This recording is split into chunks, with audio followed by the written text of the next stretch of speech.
Nkola akajanja kafinga bulijjo. Musanyu bayozayozeza nnannyini nsi olw'okutuuka ku matikkira agasatu mu ebiri bukyangaatula ku Namulondo y'abajjajjabe. Twebaza Mukama Katonda olw'ekirabo ky'obulamu kyawadde baffe olw'okuba awaleero agenda okuba nti olunaku olwokuna agenda kuba ng'aweza emyaka 32 ng'alamula. Bano bakunze abantu okugenda mu bungi mu kyoto ekigenda okubeera mu Kirema ekireka olunaku olw'enkya ekyategekeddwa Bukedde famire. Era mwenna tubasaba enkya mugwere ekireka mu Kirema enteekateeka zisambule bulungi tulina n'ekyoto mwenna bannakira mubeere eyo. Aba Lufulaya City Abattoir bo bawaddeyo ente ennamba egenda okwokebwa ku kyoto olunaku olw'enkya era abakulembeze ba Lufula bannyonnyodde lwaki basazeewo okukola kino. Eno ente gye twawaddeyo ku lw'Omutanda nga ffe abagikolera mu Lufula eno kubanga ekifo kino kya Mukama waffe Omutanda. Ente yabwe eno bagyoke balye abalina buli omu kyonna kyalina oba muwogo oba musooli oba mu mmonde guleete ekyoto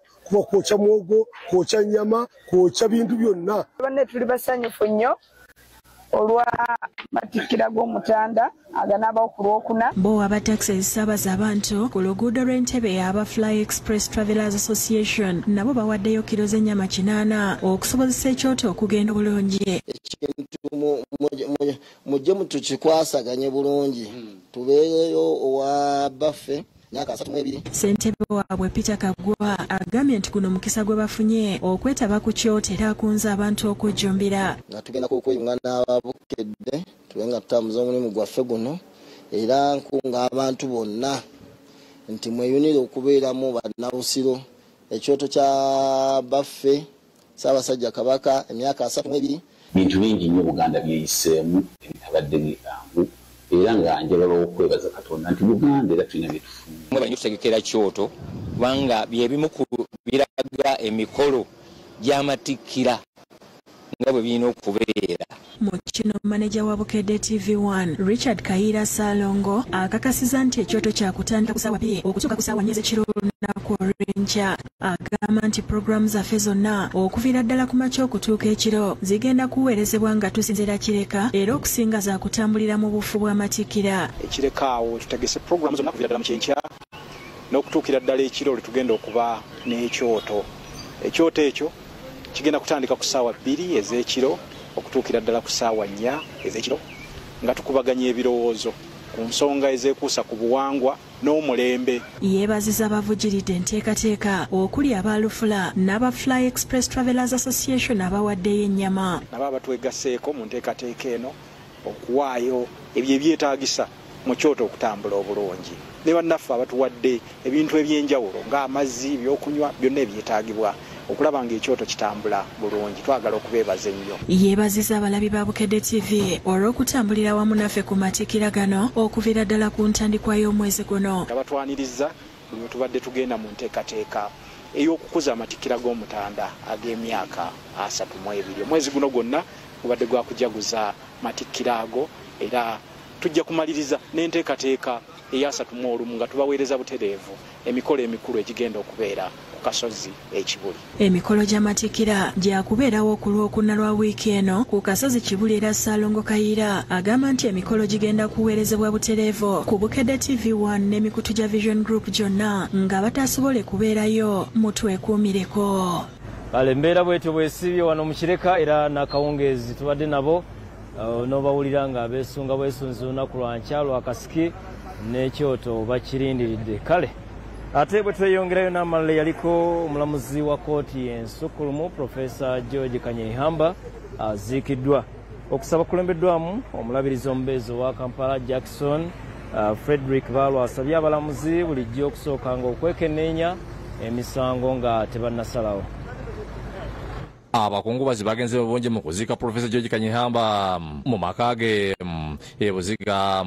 Abakungubazi bakulemiddwa Musa Alfonso Winyidolo, abakungu gavumenti y'Abakatinimingo, abaliko basa minisita Dr. Lakana Luguna ne Mama Babaze bane yafuza okubadda ku ekibiina ky'emipiira Kyagulanyi Ssentamu n'abalala batandise n'okusobola ebidde omulabizi omubeezi wa Kampala Frederick Jackson Balwa. Mukuyigiriza yagwedde ku Profesa Kanyehamba ng'omulamuzi yali tatiisibwatiisibwa atambulira ku mazima era nga buli kyakola kukenneenya. He was never intimidated by power or authority. He decided to build people's confidence in the courts of law. Abalamuzi bulijjo okusooka okwekenneenya ensonga nga tebanasaba kubamagamu bapanga obujulizi. In the world today, they can put a case on you which you didn't commit. They can bring false witnesses to testify against you. But because God knows all things, that cannot happen to him, because nothing is hidden from him. Abulugana kulebwa mukulu akanyihamba ngono kula family y'omugenzi asimutana akanyihamba Joel Masiko okulandirira abantu nga kiteebwa abadde akola. Abaana bawe okanyesha okunena kwayo yawe ngoko mwisho gawe onteekera emikono gufuuze njisiga. Yerugunda ategeeza nti Kanyihamba yali mukwano nnyo gwa President Museveni wamu n'abalonda olubuga gavumenti nga bwesempakanya ku mputo gw'empuliziganyire bonna.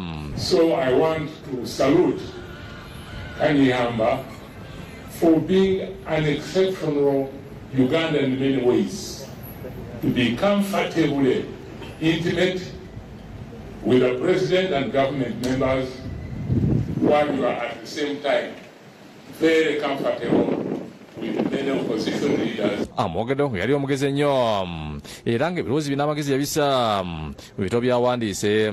Especially for the younger generation to emulate his example, his lessons, his works, and to ensure that his legacy continues. N'embabazi neyayogedde ku mugenzi.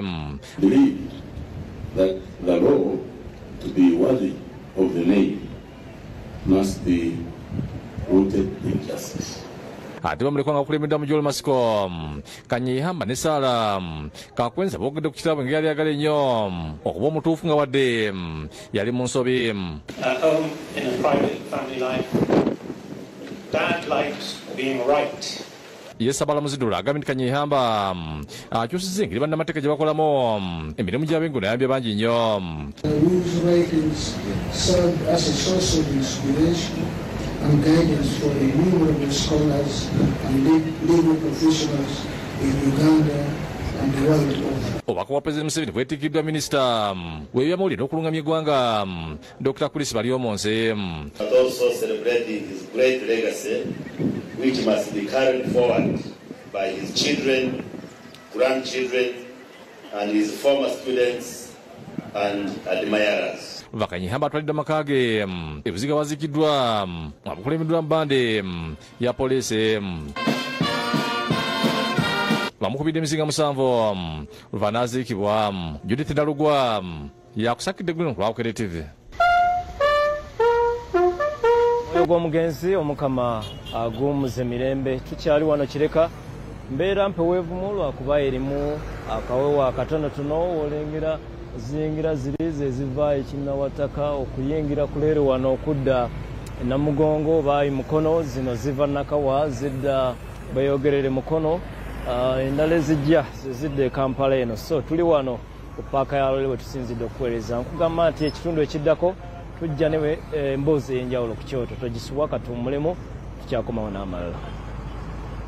Linda ne bino mugata nono n'obuwangwa tuwayizaamu ne ssentebe w'olukiiko olw'abataka ssentebe w'abataka abakulu ab'obusolya ku bukulu bw'Ekyoto n'ebyakolebwangako.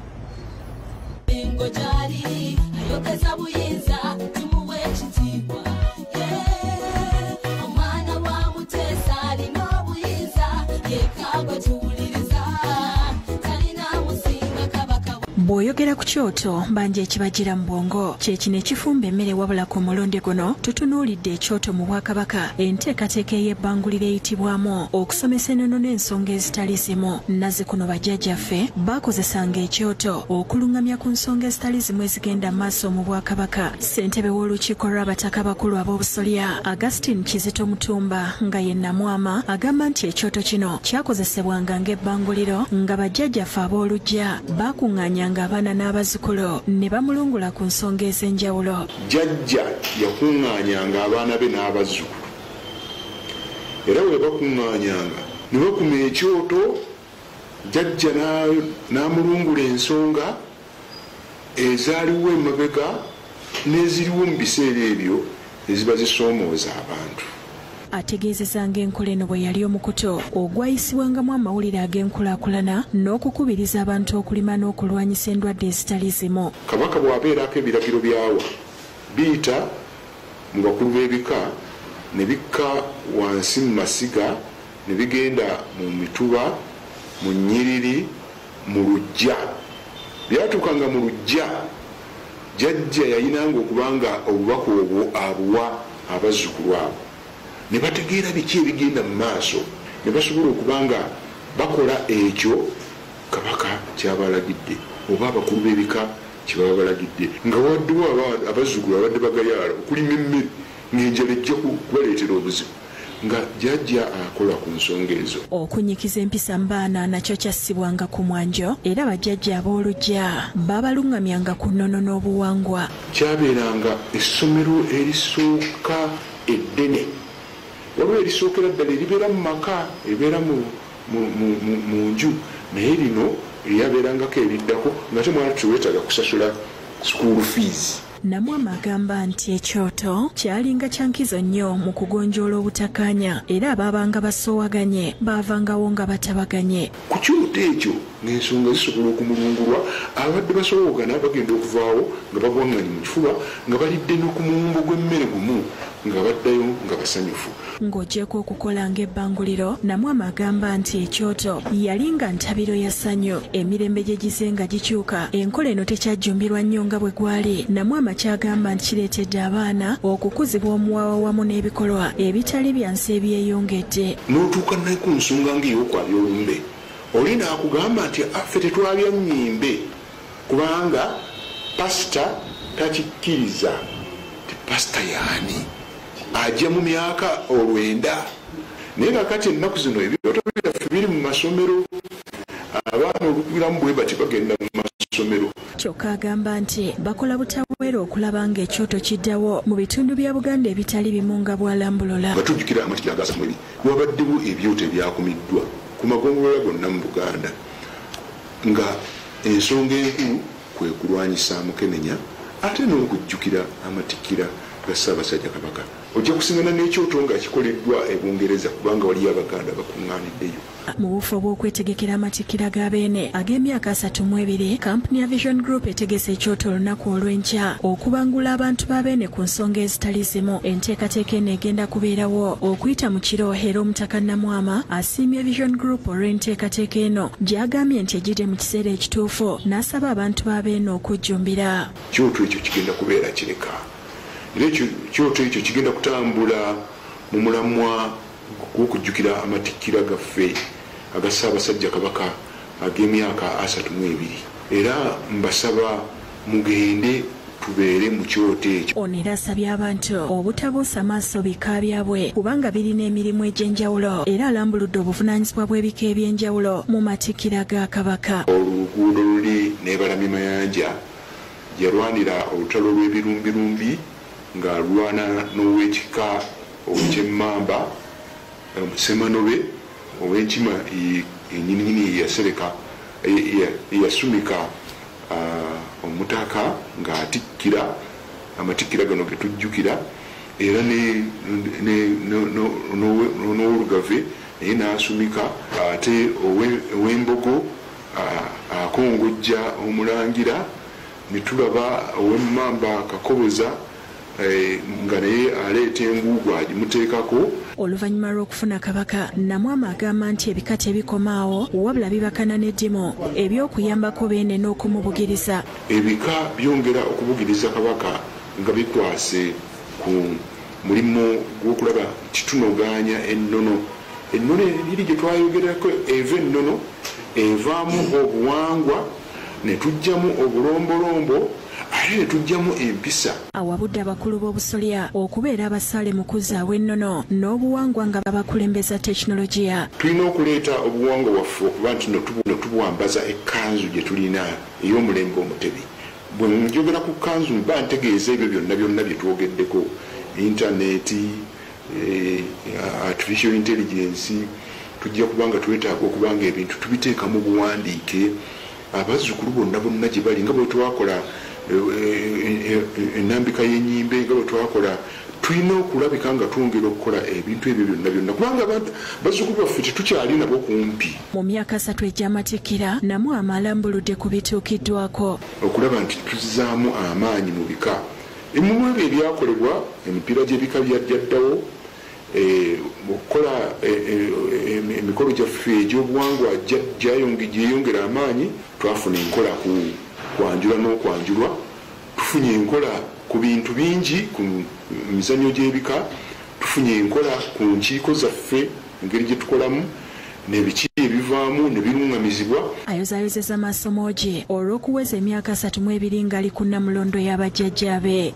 Tujjukira n'essanyu nnyo era tukuyozayoza baffe okutuuka ku matikkira gano kujjukira amatikkira gano aga 32 era tukwagaliza emyaka mingi. Disan Mutyaba yakusakidde eggulire lino ku Rabukedde TV.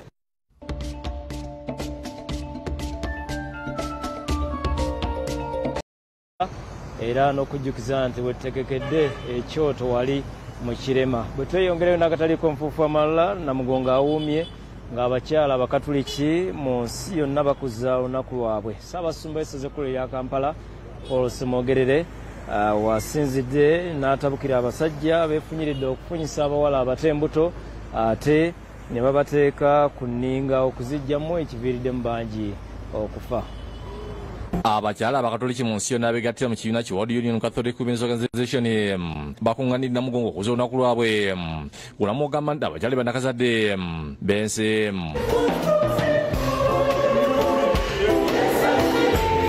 ku mukolo guno President Museveni akikiridde omumyuka we retired Major Jessica Alupo emisi ekulembeddwa mu Ssaabasumba Security ya Kampala Paulo Semogere nga mukuyigiriza avumidde obuseego obususe mu nsi ensangi zino ng'abasajja bafunyisa abawala embuto ate ne babakako kuziggyamu. Tusaba abaana bavubuka bamanye nti abasajja abamu baliwa newankubadde babalaga nti babaagala nnyo naye ng'omusolo babbi bajja kubamalako eddembe lyabwe n'okubakozesa. Ssaabasumba agambye nti omuzigo okugyamu embuto butemu bwennyini n'alabula abakikola okukikomya mbagirawo. Kubanga omusawo mutendeke bulungi yali balaga nti ye obulamu bwe bwakuwonya muntu nakuma obulamu bwamu tugamba nti ate ngenda kujja mu lubuto lwa mwana era ndibadde amuwa amagezi nti zino ozaale omwana.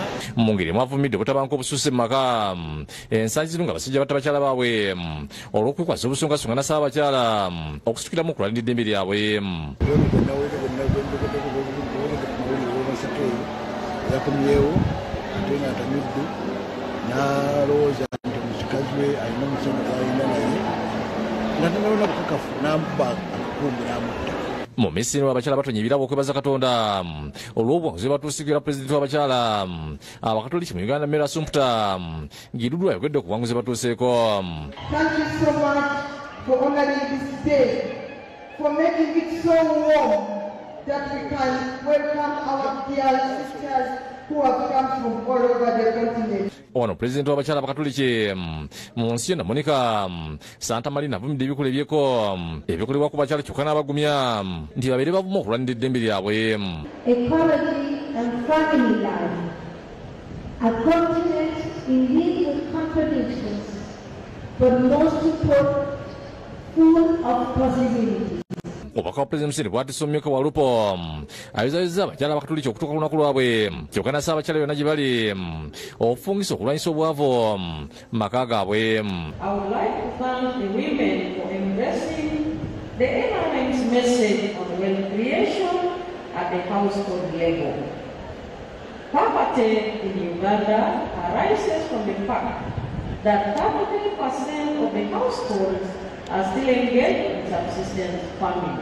Luvalupa akwasisa abakyala obukadde 15 obwaweereddwa Pulezidenti Museveni era n'atongoza n'ekyambalo ekipya ekigenda okwesibwa ng'abakyala abakatoliki.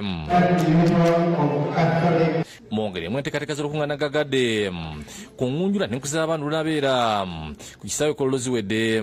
Omanyima w'ekisinde ky'Amamatende era nga yakulembedde mu kuteeka olukuŋŋaana luno Catherine Luhweza asabye abazadde okujjumbira agambye nti engunjula abantu ekoma kubagulira byakuzanyisa yabasabye kabula n'okubateekateeka. Omwoyo gw'eggwanga guli ku ngeri gye tukuzaamu abaana mu maka. N'olwekyo tugenda okubangulwa abakugu. Ate n'ekirala tugenda okusomesebwa. Ayogedde ku nteekateeka z'olunaku mulindwa olw'okubeera ku Lwokuna nga 31 mwezi guno mu kisaawe ekkulu era nga First Lady era minisita w'ebyenjigiriza n'emizannyo Janet Museveni yagenda okubeera omugenyi omukulu. Agambye nti ky'omwere ku lunaku luno ye maama okusomamu n'abaana obutabo. Genda kutuula n'abaana abasomere ate naye bamusomere. Asobole okuwulira kino kikulu nnyo kubanga ng'abazadde abamu baagala nnyo okugula toys oba ebisanyusa abaana naye tibasobola wadde okugula akatabo.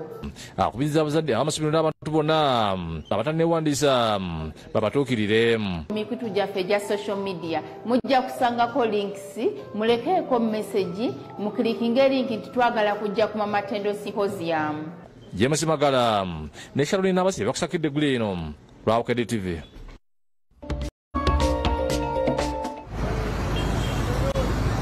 Babaza okwekumira ku Bukedde TV1 bwe tweyongereyo n'agataliiko nfuufu amalala. President Yoweri Museveni akubye enkata abakyala abatembeeyi amenvu n'ebintu ebirala mu bibbo ku nguudo za Kampala ya mitwalo 10,000 bongere mu bizinensi zaabwe. Akulira ebyensimbi mu State House Jane Balekye yatuusiza ensimbi zino eri abakyala bano abasoba mu 2,000 abakuŋŋaanidde mu kisaawe Kololo.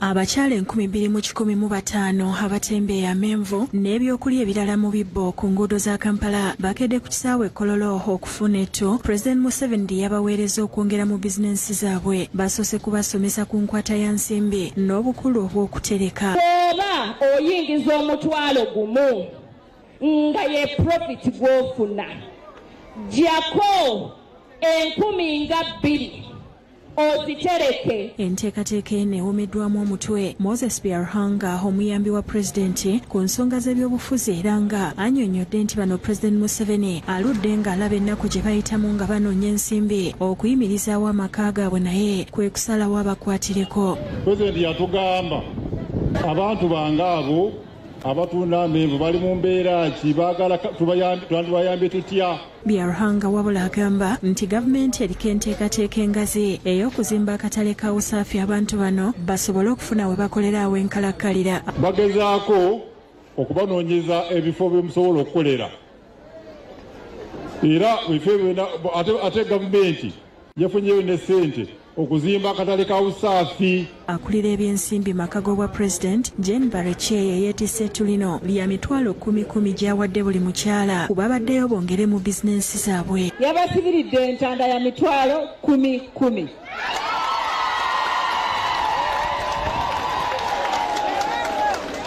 Nti emitwalo 10,000 egyo mugende mwongere mu bizinensi zammwe. Ono era abatuusiriza obubaka okuva ewa President Museveni. Naye n'abagamba bw'ati nti mulwanirire eggwanga lyammwe lisigale mu mirembe n'olwekyo NRM mutemugita. Minisita w'ensonga za Kampala Hajat Minsa Kabanda alagidde KCCA obutaddayo kukwata mutembeeyi yenna ow'ekibbo. KCCA ngenda kubagambira nabo bawanda bakati tewali kukwata mukyala waffe wa kibbo nga bamaze okulaba ki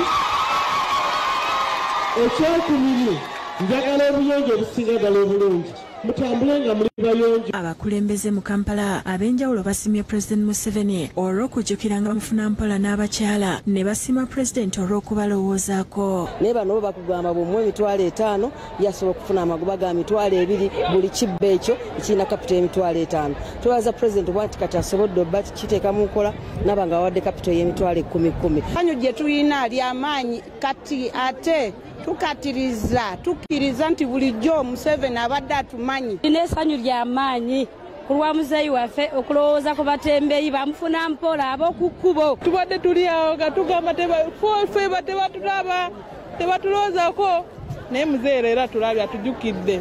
Okufuna zino kapito munaku lumu si kyangu. President abeewo. Fred Kajobe yakusakidde ekkulire lino ku Bukedde TV.